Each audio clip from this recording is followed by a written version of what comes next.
NCIS. Returns October 14th, part of CBS Premiere Week on CBS.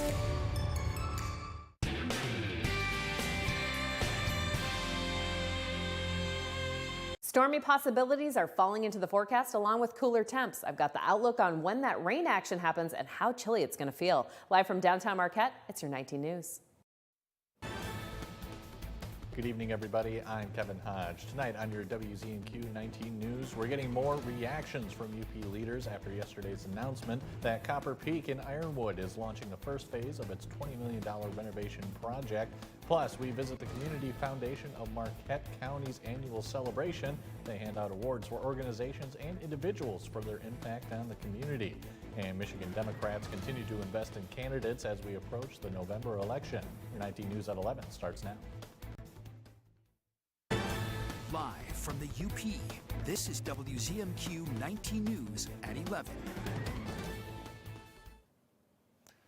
No rain yet as we enter our night hours, but those temperatures sure have dropped. Air, what are we looking for tonight? At the moment, we've got fairly clear skies as far as precipitation goes.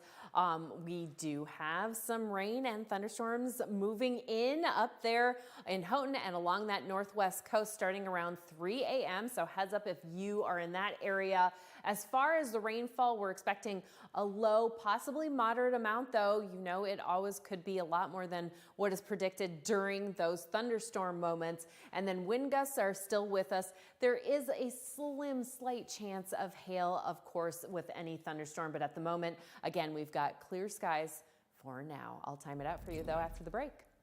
All right, thanks, Aaron. Copper Peak Ski Jump in Gogebic County is one step closer to the completion of their multi-year renovation. Our John Truitt was there and has the story.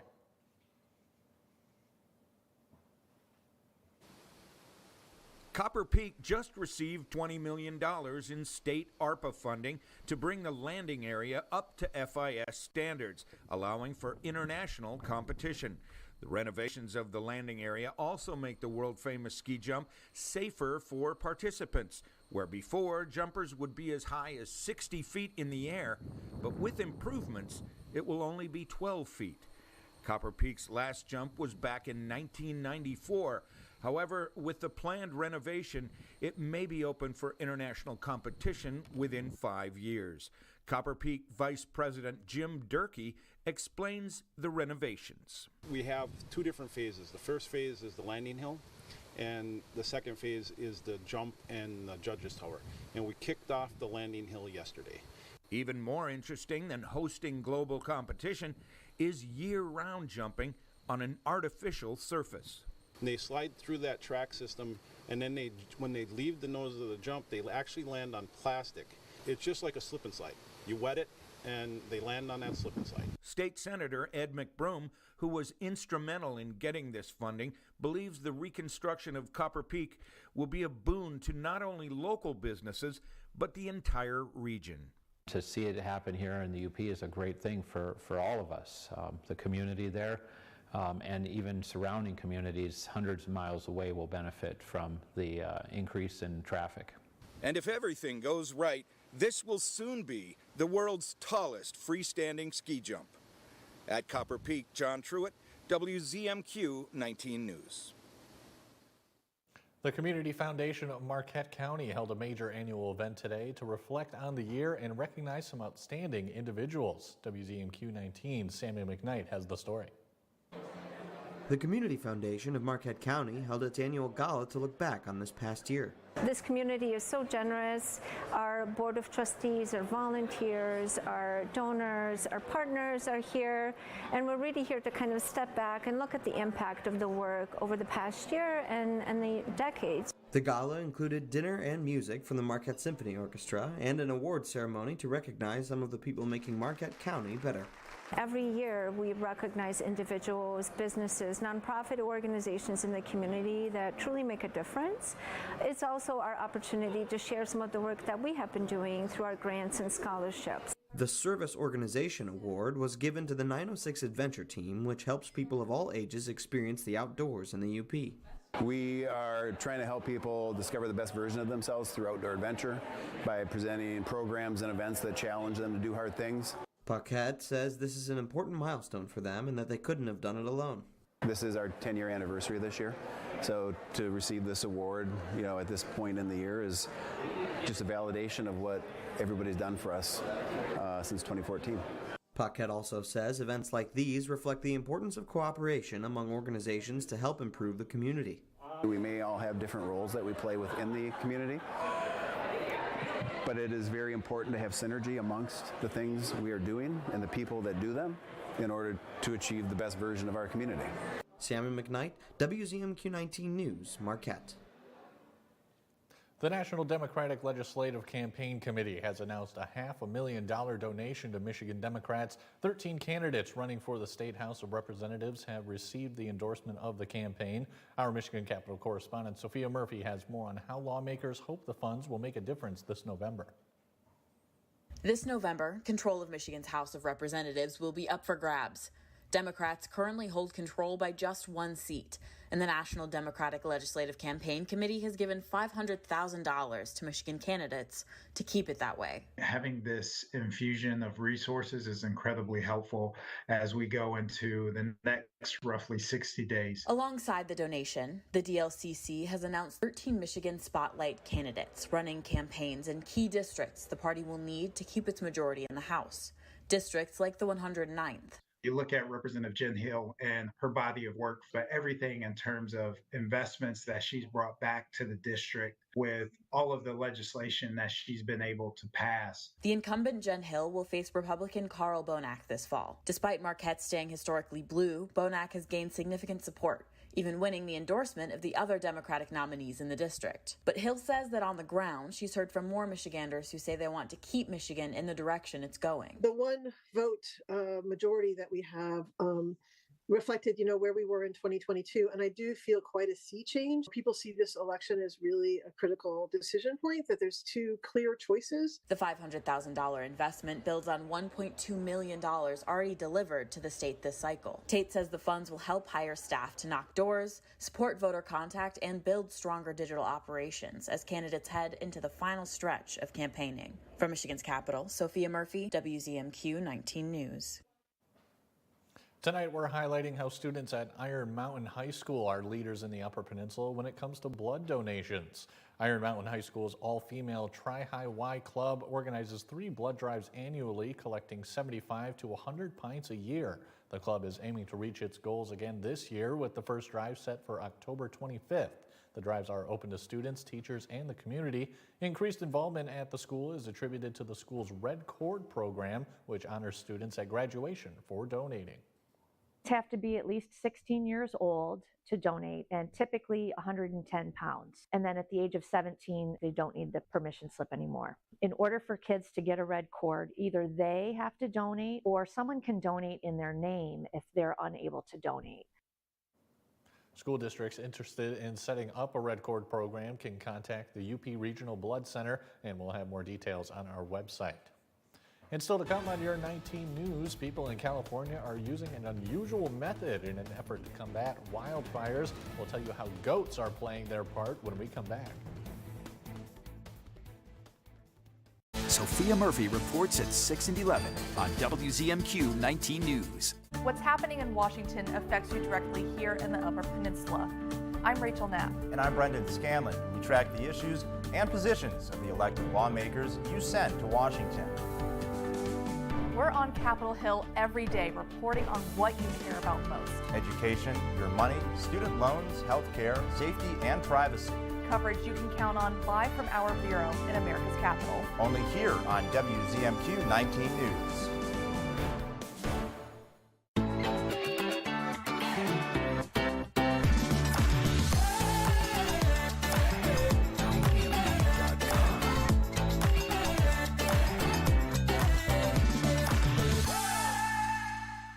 Shop Kirkish Furniture Amish Furniture Sale now through September 7th. Find heirloom quality craftsmanship from trusted brands and save 40% on all in-stock and special order Amish furniture, plus free local delivery. The Amish Furniture Sale going on now in Houghton. John's Auto is quickly becoming everybody's favorite place to get their car fixed. John's Auto is quickly becoming everybody's favorite place to fix their car. Was that right?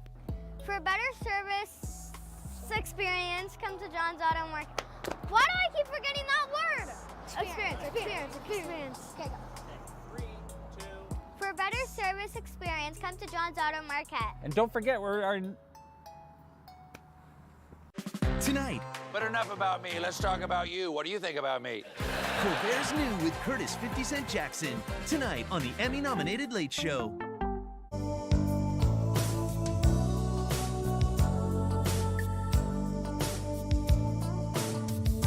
First Bank, where it's all about people. Now, award-winning WZMQ 19 First Warning Weather with Air Stasic. Some dreamy conditions and sunset shots here, courtesy of Ken Baynard, Marquette and the Lighthouse, as well as the Superior Dome. Just gorgeous out there for that sunset. Temperatures right now in the 60s. We still have some breezy conditions. That's going to continue into our Thursday and Friday, so just be ready for it, especially if you have garbage night on either one of those or garbage morning. Definitely tie down those bins on Thursday night as well as Friday morning and evening. Breezy conditions tonight, those lows mostly in the 55 to 65 degree range. Those clouds are going to increase as we get further into the evening and into those early morning hours. The radar is showing very dry conditions. That's about to change though, folks. Your morning commute is definitely going to be wet, especially on the west half. The east half, seeing some sunshine to start with, those clouds increasing throughout that morning and into the afternoon, where you could have some showers over there in the east side, and we'll see the rain slow down for us for the west and central locations. As far as severe chances and that outlook, we're just in that general category. So that's where we want to be, the classic thunderstorm situation where there could be some frequent lightning, thunder going on. There's a very, very tiny chance of hail, but we definitely have some gusty winds, and that precipitation could increase in amounts as we have those stormy conditions starting around 4 o'clock in the morning on the nose and that northwest coast. We'll see them move further to the west there around 6 a.m. heading into Berga County, slowing down a little bit as far as the thunderstorm intensity there for Marquette County in that 8 o'clock, 9 o'clock hour. Make sure if you've got students that you're sending out or if you have a morning commute for this west half, you're taking it easy and making sure you've got that wet gear ready to go, because we've got some stormy conditions coming to the central location there around midday, 11 o'clock in the morning and noon. And then again, we'll see those showers slow down a little bit, heading further to the east there, and then eventually kind of dissipating throughout that evening. We'll see some sprinkles again on our Friday morning and afternoon. Most of that activity, though, along the Great Lakes, and looks like the interior is going to stay a little bit dry. We do have autumnal equinox, or fall as we call it, about 19 days away. I don't know if you're a fan of that, but I definitely am. I like this crisper weather, and if you really like the cold weather, it's only 108 days away till you could be skiing and snowmobiling, right, Kevin? I know he's looking forward to some ice fishing. 906 day, we've got gusty conditions around 25 miles an hour, cool temperatures into the weekend. Then we'll see a warm up next week. All right, thanks, Aaron. Yes, I am looking forward to that. Firefighters aren't the only ones hard at work this wildfire season. Many cities, counties, and even private homeowners in California are turning to hungry goats to reduce the risk of a wildfire sparking in some of the most fire-prone areas. Leslie Marin spent the day with a herd of firefighting goats. They crunch, munch, and occasionally 300 hungry goats feasting on dry brush. There's no end to a goat's hunger. Michael Choi runs Fire Grazers Inc. with his two brothers. Despite 15 years in business, he's still stunned by all the goats can eat. They'll eat things that you wouldn't even think were possible, like star thistle or cactus. They'll eat cactus too. But it's not all fun and feast. This is firefighting work. These goats are grazing on dry brush and invasive plants throughout the steep hillside and difficult to reach terrain in rolling hills. These goats do a great job. They clear that stuff all the way down, and at the very least, it'll give the firefighters a better fighting chance to stop what otherwise would have been a massive catastrophe, especially for the homes of the people living out there. Well, when it comes to what these goats are protecting, take a look. This school right here. There's also homes that sit right on top of that hillside. So the work they're doing, especially important. 300 will eat about an acre in a day, right? So a job like this will take them about a week and a half. A job that could take hand crews weeks, if not months, to complete. That's just one reason Fire Grazers Inc. is busier than ever. There's more need than there ever has been. And with these fires coming around and the awareness of the danger of those fires, I don't think that's going to slow down. This summer, Fire Grazers Inc. has worked with the San Bernardino Fire Department and cities including Hidden Hills and Beverly Hills. This job here is for the Palos Verdes Peninsula Unified School District. Unlike people, the goats require less cost and care. All they need is water, a salt block, and a shepherd guard dog. They stay up at night and they protect the goats from predators. Choi's herd has already grown to 1,000 goats, but at a time when wildfires have already burned more than 800,000 acres across the state this year, surpassing last year, he thinks he'll have to invest in more. So I'm planning to grow this herd as much as I possibly can, to take care of this state, for lack of a better word. Demand for coffee is growing as farmers worldwide struggle to grow enough beans to match the need. But there's one company looking to make coffee that doesn't have any beans. Michael George found out how they do it. Something new is brewing in Bluestone Lane. The Australian company with 60 U.S. locations is known for its coffee, but they're also offering customers an alternative to the classic cup that looks and smells like coffee. It's a really exciting thing, but it does not have coffee. Bluestone's Andrew Stone says customers have the option to buy an Atomo coffee that's made without coffee beans. Does it taste like coffee? Yeah, well, it does, but it also doesn't. I think that the uniqueness of it is going to really surprise people. This beanless version was created in the coffee capital of Seattle. The inspiration for Atomo came from really looking to do something better for the planet. Andy Kleisch is Atomo's CEO and says the need for more coffee beans is the leading cause of deforestation globally. Climate change is also complicating matters. Where have coffee prices been going lately? Yeah, prices have gone up about 30% since the start of the year, mainly due to a lack of supply, weather events. Supply chain expert Patrick Penfield says crop damage is hurting coffee bean supplies. Do you expect that prices will remain high or even go higher? Unfortunately, yes, prices will go higher. Atomo doesn't use coffee beans. Their version is made from date pits, strawberry fiber, green bananas, and other ingredients that's mixed with caffeine from green tea. And when we combine them all together and roast them in a coffee roaster, we are able to replicate coffee.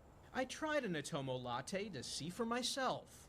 I really like it, and while it is a little different from coffee, if you told me this was regular coffee, I would absolutely believe it. Atomo says it's talking to other major coffee brands to see if they can bring their unique beverage to more customers. Coming up next, we head to Georgia as a community mourns 4 people shot and killed in a school shooting today. We'll have the latest. Tonight. But enough about me. Let's talk about you. What do you think about me? Colbert's New with Curtis 50 Cent Jackson. Tonight on the Emmy-nominated Late Show. Common is on the Jennifer Hudson Show, and everyone wants to know, so I'm asking, are you dating anyone? Yes, but one of the most beautiful people I ever met. She's smart, she's talented. Then we surprise these inspiring young creatives. These are gorgeous. The Jennifer Hudson Show, tomorrow at 5 on WZMQ TV CBS, followed by 19 News at 6. It's Boots and Knives Month at Richardson Jewelers, downtown Marquette. With the purchase of an engagement ring, you'll get your choice of a Rapid River hunting knife or a certificate to go towards a pair of Red Wing boots. Richardson Jewelers.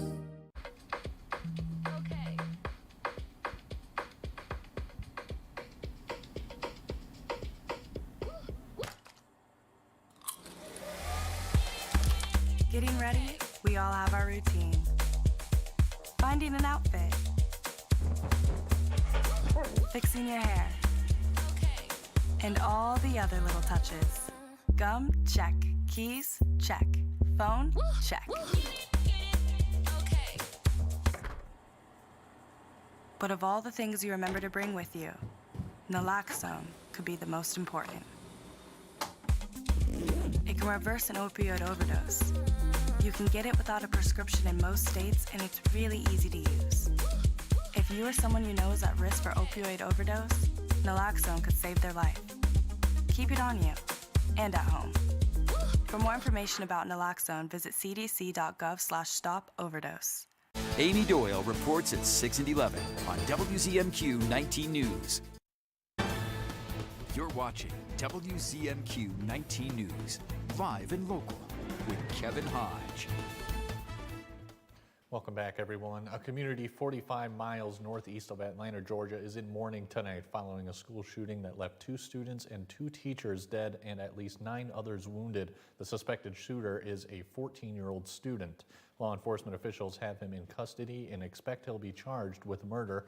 Dave Melkoff is in the city of Winder, Georgia, with the latest. Teenagers held hands and prayed Wednesday night as the community of Winder, Georgia, gathered for a prayer vigil. Earlier in the day, police say a 14-year-old student opened fire at nearby Appalachia High School. It's just disgusting that this would happen in our community. Emergency vehicles rushed to the school as shots rang out at 10:23 a.m. The school went into lockdown, and some students thought this was a drill until they heard those gunshots. He started shooting like 10 times. He shot at least 10 times. Saw one of my classmates on the ground bleeding so bad. In case you're wondering, it's not a drill. Teenagers and students barricaded themselves inside classrooms until police say the suspect surrendered to school resource officers. And I started getting scared, and everybody in the class praying, crying, hoping nothing doesn't happen. Hurry up, now, come on, let's go. Class by class, police guided roughly 1,900 students to the football field to reunite with their parents. But law enforcement had closed roads around the school, and panicked parents say they abandoned their cars and ran miles to reach their kids. Josh Rayner hopped on his motorcycle. I blew red lights, I blew through stop signs, I drove on the opposite side of the road. I would do anything in the world to get to my son when he needs help.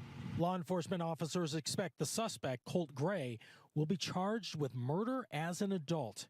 Late Wednesday, the FBI announced after receiving anonymous tips connected to a school shooting threat last year, they questioned the suspect and his father, but saw no reason to take further action. That could be connected. It's been 53 days since a gunman attempted to take the life of former President Donald Trump at a campaign rally in Butler, Pennsylvania. The search for more answers surrounding the assassination attempt continues. Yesterday, the task force investigating sent 5 letters to local law enforcement and officials requesting transcribed interviews and additional information like planning and post-event communications on July 13th. The letters were sent to the Butler Township Police Department, Butler County Sheriff's Department, and both of the Butler and Beaver County Emergency Services units. The task force chaired by Congressman Mike Kelly also sent letters to the Butler County and Allegheny County coroners requesting their report, autopsy, and toxicology for the gunman, Thomas Matthew Crooks. The deadline for these requests is September 30th. A final report with all the findings is due in December. And as students head back to school, more and more districts are limiting cell phone use in classrooms, concerned about mental health and learning disruptions. Donnie Bacchus looks at why some health experts say phones should be absent from schools altogether. In classrooms across the country, cell phones seem as prevalent as book bags and pencils. But in states from Arizona, it's become the heroin of our time, to South Carolina, it just has to be turned off and put away. Educators and lawmakers are cracking down on the devices, restricting or even banning them in schools. I had very difficult interactions with students who answered phones in the middle of class, who didn't want to put them away. You know, there are these TikTok and Instagram trends that become very, very disruptive. Spending time on the phone scrolling during a classroom activity or a learning session it really negates the children's ability to absorb that information or learn that information. Dr. John Passatini is a child psychologist and director at UCLA's Child Anxiety Resistance Education and Support Center. He says phones in schools can also harm mental health and stunt social development. It really interferes with developing creativity, with developing social skills, the ability to get along with each other, to problem solve. Recent studies show students in phone-free classrooms had higher levels of comprehension and lower levels of anxiety, but not everyone is convinced. We've had phones since we were in 4th, 5th grade. It's a part of our life now. Not that it's an addiction or an obsession, it's just an aspect of our life that we've learned to live with. Dr. Passatini says parents can help students adjust to phone-free schools by putting their own devices away. He suggests parents, teachers, and students work together to create a healthy and supportive learning environment. Tonight, the Biden administration is cracking down on Russia's attempt to influence the 2024 election, with the Department of Justice, the Treasury, and the State Department announcing a series of actions, including criminal charges and sanctions. Attorney General Merrick Garland says a state-controlled media outlet is behind a $10 million plot to spread disinformation to garner support for Trump. Scott McFarland explains the plot from the Justice Department. Just 2 months before Election Day, the Department of Justice accused Russia of an elaborate, sophisticated propaganda campaign to sway voters. 2 Russian officials with state-controlled RT are charged as part of an alleged scheme to work with a Tennessee company to publish stories favorable to Russia, to splinter Americans and dampen support for Ukraine. Both officials remain at large overseas. The American people were informed when a foreign power engages in political activities or seeks to influence public discourse. The feds also seized 32 internet domains believed to be tools of Russia's disinformation campaign, directed by Vladimir Putin's administration, with a playbook to push polarizing issues, including inflation, job loss for white Americans, privileges for people of color, threats of crime from people of color, and to target an audience of lower and middle class white Americans as supporters of candidate A. Though the court filings don't explicitly identify candidate A, the Attorney General indicated Russia wanted to bolster support for Trump. Russia's preferences have not changed from the preceding election. The Department of Justice says Russia pushed out phony news reports to trick readers and viewers into thinking they were reading real articles from the Washington Post or Fox News, but they were not. Show me your legal authority or get out. The propagandist targeted social media influencers who have massive followings to spread this misinformation far and wide. Some articles and videos secured millions of views, including on YouTube. Russia has used the past several years to refine their tactics, to enhance their impact, and identify new ways to reach an American audience to sway the election.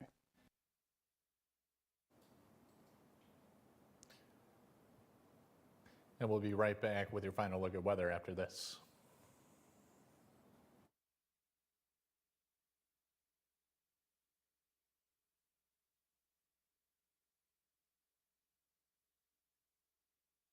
"19 News" is brought to you by Kirkish Furniture. I'm Donald J. Trump, and I approve this message. Everyday prices are too high. Food, rent, gas, back to school clothes. That is called Bidenomics. A loaf of bread cost 50% more today. Ground beef is up almost 50%. There's not much left at the end of the month. Bidenomics is working. The price of housing has gone up. It feels so hard to just be able to get ahead. And we are very proud of Bidenomics. I thought it was just a rash, but it had a bullseye ring around it. My doctor said it was a tick bite. Luckily, we caught it early. Ticks found in tall grass around your home can spread Lyme disease and other illnesses, which can lead to chronic health issues. The CDC estimates nearly 500,000 people across the country are diagnosed with Lyme disease each year. I didn't understand why my brother was having so many asthma flare-ups. Sometimes he couldn't breathe. Turns out a roach problem at home was triggering it. Allergens left behind by dust mites, roaches, and rodents are a major driver of asthma attacks, especially in children. When I had a fever, body aches, and fatigue, I never thought it would have been West Nile virus. All it took was a mosquito bite while gardening. Mosquitoes spread West Nile virus and many other diseases, and they can breed in standing water around your home. Protect your family from pests. Get the facts at pestworld.org.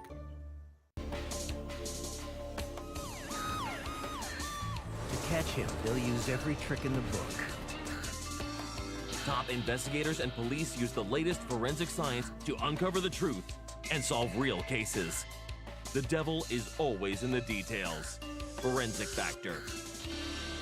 I'm Sophia Murphy at the Capitol in Lansing, only on WZMQ 19 News. Our lows tonight, expect them in that 55 to 65 degree range. Right now, Copper Harbor hanging on to 71 at the moment. It's going to drop down though tomorrow during lunch recess time. So let's say noon, midday, we'll be in that low 60 degree range. We could see those temperatures dropping into the upper 50s when we get closer to around 4, 5 o'clock in the afternoon. And of course, rain showers, thunderstorms, that's what we're looking at. Very likely conditions. We could see up to ½ an inch in Houghton as well as Marquette when all is said and done. For the day part, we could see a little bit more coming in the later evening, but again, that rain is looking to slow down in the early evening hours for at least the west half. On 906 day, that's Friday, you might need that wet weather gear as well. We're expecting breezy conditions still hanging out, 20 to 30 mile an hour gusty winds. And then our beer fest on Saturday is looking quite similar with some chances of showers. All right, thanks, Aaron. Finally, we head downstate to Buchanan, where scarecrows have been set up all over the city. It's been an annual event for more than 15 years. It first started with just a handful of scarecrows being placed around the community and has now grown into hundreds, all placed by volunteers. Every January, the project begins and each scarecrow is sold. I'd like to get back to the community. This, to me, was one of the most creative fundraising groups I have ever seen. And it's just plain fun to be part of. You can donate an hour a week. You could donate 30 hours a week, whatever you want to do. All profits go to charity or local schools/sports teams. I love that one in the suit at the end. Oh, that was great. Yeah, that was a pretty good one. All right, everyone, we'll see you tomorrow.